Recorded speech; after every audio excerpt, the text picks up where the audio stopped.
Cătălina, mi-a ieșit aici o travă, nu pot să cred, hai să sărbătorim, cheers!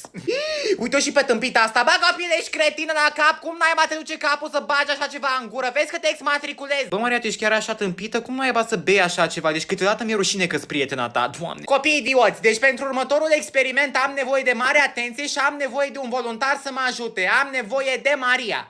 Bă, nu, mersi. Nu te mai mății și fii atentă, vreau să ții, te rog frumos, paharul ăsta și eu o să torn aici o substanță și vreau să-mi spui când atinge la jumate, ai înțeles? Haide, ține. Dar nu știu.